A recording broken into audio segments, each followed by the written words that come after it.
Hello students, welcome to my channel math classes. Students, हमने BSc second year का statics का chapter 10th start कर रखा था, रेंचेज, जिसके 2 थ्योरम और एग्जाम्पल फर्स्ट हम कर चुके हैं। आज की वीडियो में हम क्या करेंगे, एग्जाम्पल सेकंड। एग्जाम्पल सेकंड की क्या स्टेटमेंट आपके पास है, show that minimum distance between two forces which are equivalent to a given system R and K. R K का मतलब जो आपके पास दो फोर्स का सिस्टम है वो किसके इक्विवेलेंट है, एक रेंज के इक्वल है, जिसमें रिजल्टेंट फोर्स तो आपका आर है और रिजल्टेंट कपल ऑफ मोमेंट क्या है, K, and which are inclined at an angle two alpha. Means क्या है कि जो दो फोर्स गिवन है आपके, वो आप दोनों के दोनों टू अल्फा एंगल से इंक्लाइंड है। मीन्स दोनों के बीच का एंगल कितना है आपका, two alpha. Is two K by R cot alpha. Means जो मिनिमम डिस्टेंस है दो फोर्सेज के बीच का, वो कितना शो करना है आपको, two K by R cot of alpha. And the force are then each equal to R by two secant alpha. कि जो भी आपके दोनों फोर्स हैं वो दोनों के दोनों फोर्स क्या होंगे, एक तो इक्वल होंगे और उनका मैग्नीट्यूड किसके इक्वल होगा, R by two secant of alpha के इक्वल आएगा। ये है आपका एग्जाम्पल 2। ठीक है, इसको देखेंगे, इसको करेंगे सोल्व इस एग्जाम्पल को। तो देखो कैसे करोगे, जैसे एग्जाम्पल फर्स्ट में किया था वैसे ही इसको भी प्रोसीड करेंगे। दो जो फोर्स गिवन है उनके बीच का मिनिमम डिस्टेंस फाइंड आउट करना है। मीन्स वो दोनों के दोनों किसी स्मॉल डिस्टेंस पे इंक्लाइन है। ठीक है, तो हमने मान लिया ये आपके पास क्या है, इसको मान लिया आपने वाई एक्सिस, या फिर इसको मान लिया आपने एक्स एक्सिस, इसको मान लिया आपने जेड एक्सिस। ठीक है, ये आपकी जेड एक्सिस, और इसको मान लिया आपने वाई एक्सिस, ये आपकी क्या हो जाएगी, वाई एक्सिस, ये आपकी जेड एक्सिस। अब देखो दो फोर्स इंक्लाइंड है और कितने एंगल पे है, टू अल्फा एंगल से। तो हमने क्या मान लिया कि एक फोर्स तो है आपका P and second force is Q, और वो दोनों फोर्स आपके, एक तो मान लिया एक फोर्स तो है आपका इस डिस्टेंस पे, जेड एक्सिस से इतने डिस्टेंस पे, दूसरा फोर्स कहाँ मान लिया आपने, इस पॉइंट पे। इस पॉइंट पे क्या किया हमने, जेड एक्सिस के पैरेलल एक लाइन ड्रॉ की। तो ये भी आपकी क्या है, जेड एक्सिस ही है। जेड एक्सिस के जो भी पैरेलल लाइन है वो भी आपके पास क्या है, जेड एक्सिस। तो एक फोर्स तो ये मान लो आपका यहाँ पे एक्ट करेगा, दूसरा फोर्स आपका यहाँ पे एक्ट करेगा। लेकिन वो एक्ट कैसे करेंगे, एक तो जेड एक्सिस से बैकवर्ड डायरेक्शन में करेगा। जो यहाँ पे फोर्स आएगा उसको क्या मान लिया, अगर ये आपकी जेड एक्सिस है तो इस ये बाहर की डायरेक्शन में मान लिया कि ये आपकी जेड एक्सिस, और ये जेड एक्सिस से आउटवर्ड डायरेक्शन में, और ये जेड एक्सिस से इनवर्ड डायरेक्शन में। इसको कैसे देखोगे एक बार समझने की कोशिश करो। ये आपके इस तरह से एक्ट है, ये आपके पास जेड एक्सिस और ये आपके पास जेड एक्सिस के साथ मान लिया अल्फा एंगल पे आपका फोर्स क्या मान लिया आपने, क्यू। ठीक है, ये आपके पास जो जेड एक्सिस के पैरेलल लाइन ड्रॉ की है ये वाली, इसको मान लिया ये आपकी जेड एक्सिस के पैरेलल लाइन। तो इस लाइन से जो दूसरा एंगल है वो क्या मान लिया आपने, थीटा एंगल पे दूसरा फोर्स मान लिया पी। तो दोनों फोर्स देखो, ये आपका पी फोर्स, ये आपका क्यू फोर्स। जेड एक्सिस से कितने एंगल पे है दोनों के बीच का एंगल, ये तो जेड एक्सिस से है आपका फाई एंगल पे मान लो, इसको किस एंगल से मान लिया आपने, थीटा पे। क्यों, क्योंकि टू अल्फा तो दोनों के बीच का एंगल गिवन है। तो ये एंगल प्लस ये एंगल कितना गिवन है आपको, टू अल्फा। और जेड एक्सिस से जो क्यू आपका है वो इनवर्ड डायरेक्शन में है, इसको क्या मान लिया आपने, किस एंगल पे मान लिया, फाई एंगल पे। और जो जेड एक्सिस से आउटवर्ड डायरेक्शन में है उसको किस एंगल से मान लिया, थीटा एंगल से मान लिया। तो इमेज क्लियर हो गई होगी। अब इसको आगे सोल्व करते हैं। देखो, तो ये तो मान लिया आपने जेड एक्सिस से अंदर की डायरेक्शन में किस एंगल पे मान लिया, फाई एंगल से, और इसका मैग्नीट्यूड कितना मान लिया, क्यू। दूसरा जो फोर्स है वो जेड एक्सिस के साथ आउटवर्ड डायरेक्शन में है। आउटवर्ड में है तो इसको आउटवर्ड तो ड्रॉ कर नहीं सकते, इसको हम ऐसे शो करेंगे कि ये इसका आउटवर्ड डायरेक्शन में है। और इसका एंगल क्या मान लिया आपने, इसका एंगल आपने, अगर इसको आप फाई मानते हो तो इसको मान लिया आपने थीटा, और इस फोर्स का मैग्नीट्यूड क्या मान लिया आपने, पी मान लिया। अब देखो ये वाई एक्सिस, ये भी आपके पास क्या है, वाई एक्सिस, और ये भी आपके पास क्या है, वाई एक्सिस। अब हम क्या करेंगे, जैसे एग्जांपल फर्स्ट में किया था बिल्कुल सेम वैसे ही इस पी फोर्स को जेड एक्सिस के अलोंग भी रिजोल्व करेंगे और वाई एक्सिस के अलोंग भी रिजोल्व करेंगे। सिमिलरली इस क्यू फोर्स को जेड एक्सिस के अलोंग भी रिजोल्व करेंगे और वाई एक्सिस के भी अलोंग रिजोल्व करेंगे। अब देखो इसमें क्या गिवन है, जो ये दोनों फोर्स का सिस्टम है वो किसके इक्विवेलेंट है, are and K. R K का मतलब रेंज के इक्विवेलेंट है, जिसका रिजल्टेंट फोर्स तो है आपका आर, कपल ऑफ मोमेंट क्या है, के। हमने मान लिया जो आपके पास ये रेंज है वो किसके अलोंग लाई करती है, आपकी जेड एक्सिस के अलोंग। तो इस एक्सिस के अलोंग रिजल्टेंट फोर्स तो है आपका आर, और हमने कपल ऑफ मोमेंट को डबल एरो से नोट किया है, इसको हमने मान लिया कपल ऑफ मोमेंट के। ठीक है, अब करो इसको रिजोल्व। सबसे पहले पी फोर्स को जेड एक्सिस के अलोंग रिजोल्व करो तो क्या कंपोनेंट आएगा जेड एक्सिस के अलोंग, थीटा एंगल है तो आपका ये आ जाएगा पी कोस ऑफ थीटा। और वाई एक्सिस के अलोंग पी का कंपोनेंट क्या आ जाएगा आपका, पी कोस ऑफ, देखो टोटल एंगल कितना है आपका 90, ये आपका थीटा, तो ये कितना बचेगा आपके पास 90 माइनस थीटा, ये बचेगा आपके पास 90 माइनस थीटा। तो पी कोस 90 माइनस थीटा, और ये क्या होता है आपका साइन थीटा, तो ये आपका बन गया पी साइन ऑफ थीटा। ये तो क्या किया हमने, पी को रिजोल्व किया जेड एक्सिस के अलोंग, वाई एक्सिस के अलोंग, एक्स एक्सिस को तो क्योंकि परपेंडिकुलर है तो एक्स एक्सिस के अलोंग, तो पी का कंपोनेंट क्या हो जाएगा आपका 0 हो जाएगा। अब देखो दूसरा, जब क्यू फोर्स को जेड एक्सिस के अलोंग रिजोल्व करोगे, वाई एक्सिस के अलोंग रिजोल्व करोगे, तो इसको कंपोनेंट देखो, क्यू का जो कंपोनेंट है जेड एक्सिस के अलोंग कितना आ जाएगा, क्यू कोस ऑफ फाइव। ऐसे ही निकालते हो कि जो भी आपका फोर्स है उसको कोस ऑफ, जो एंगल आपका ये लाइन इसके साथ बनाएगी वो एंगल लिख देते हो यहाँ पे, तो ये आपका बन जाएगा क्यू कोस ऑफ फाइव। अब देखो वाई एक्सिस के अलोंग, ये क्यू फोर्स आपका वाई एक्सिस के अलोंग कितना एंगल बनाएगा, जेड एक्सिस और वाई एक्सिस के बीच में एंगल कितना है आपका 90, और ये जेड एक्सिस से बैकवर्ड डायरेक्शन में है किस एंगल से 5 पे, तो ये टोटल एंगल कितना बनेगा आपका 90 प्लस 5। तो Q का कंपोनेंट y एक्सिस के अलोंग निकालते हो, कैसे निकालते हो आप, Q कोस ऑफ, जो इस लाइन का और इस लाइन का एंगल आएगा वो एंगल का कितना है आपका 90 प्लस 5। 90 प्लस 5 का मतलब कौन सा quadrant, second quadrant. Second quadrant में कोस क्या होता है आपका नेगेटिव, क्योंकि 90 से चेंज होता है, तो ये क्या बन जाएगा आपका कोस का साइन, तो ये क्या हो जाएगा Q sine of 5 with negative sine. तो Q फोर्स का कंपोनेंट जेड एक्सिस के अलोंग तो आ गया ये, और वाई एक्सिस के अलोंग आ गया ये। P फोर्स का कंपोनेंट जेड एक्सिस के अलोंग तो आ गया ये, और वाई एक्सिस के अलोंग क्या आ गया आपका ये। अब देखो रिजल्टेंट फोर्स R है, इसका कंपोनेंट जेड एक्सिस के अलोंग तो है आपका R, लेकिन y में कितना हो जाएगा, y में तो 0 हो जाएगा, क्योंकि r तो आपका किसके अलोंग है, ओनली जेड एक्सिस के अलोंग है। सिमिलरली k का कंपोनेंट y एक्सिस के अलोंग कितना हो जाएगा आपका 0 हो जाएगा, क्योंकि आपका कपल ऑफ मोमेंट और आपका resultant force only Z axis के अलोंग है इसलिए। तो ये तो हमने क्या किया, p फोर्सेस को रिजोल्व किया। सिमिलरली हम क्या फाइंड आउट करेंगे, इनका couple of moment find out करेंगे।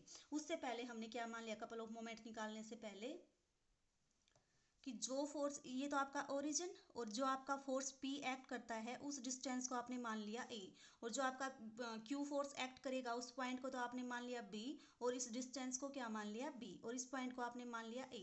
तो हमें क्या करना है सबसे पहले कि जो मिनिमम डिस्टेंस है दोनों फोर्सेस के बीच का, उसको किसके इक्वल दिखाना है, इसके इक्वल दिखाना है, मीन्स A प्लस बी, यही तो डिस्टेंस है दोनों के बीच का। तो A प्लस बी की मिनिमम वैल्यू क्या शो करनी है आपको, 2k/r कोट ऑफ अल्फा, ये शो करनी है, ठीक है।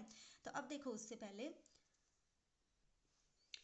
जो एग्जांपल फर्स्ट में किया था कि हमने फोर्स की वजह से जो दो इक्वेशन आएंगी, जब हम उनको जेड एक्सिस के अलोंग रिजोल्व करेंगे, वाई एक्सिस के अलोंग रिजोल्व करेंगे, उनको लिखते हैं, ठीक है।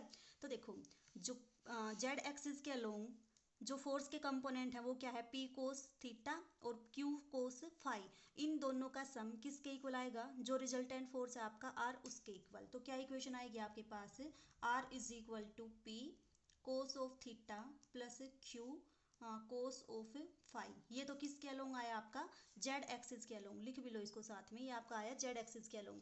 जब आप वाई एक्सिस के अलोंग कंसीडर करोगे तो देखो वाई एक्सिस के अलोंग आपका पी फोर्स की वजह से जो पी फोर्स का कंपोनेंट कितना आया है, पी साइन थीटा, और इसका कंपोनेंट क्या आया है minus Q sine of five. तो इन दोनों का सम किसके इक्वल आएगा, जो रिजल्टेंट का कंपोनेंट है वाई एक्सिस के अलोंग उसके इक्वल। अब रिजल्टेंट का कंपोनेंट कितना है आपका 0, तो लिख दो कितना आएगा आपके पास, 0 is equal to P sine of theta minus Q sine of five. ये आपके पास दो इक्वेशन आ गई जब आपने फोर्स को किस किस के अलोंग रिजोल्व किया, जेड एक्सिस के अलोंग और वाई एक्सिस के अलोंग रिजोल्व किया तब।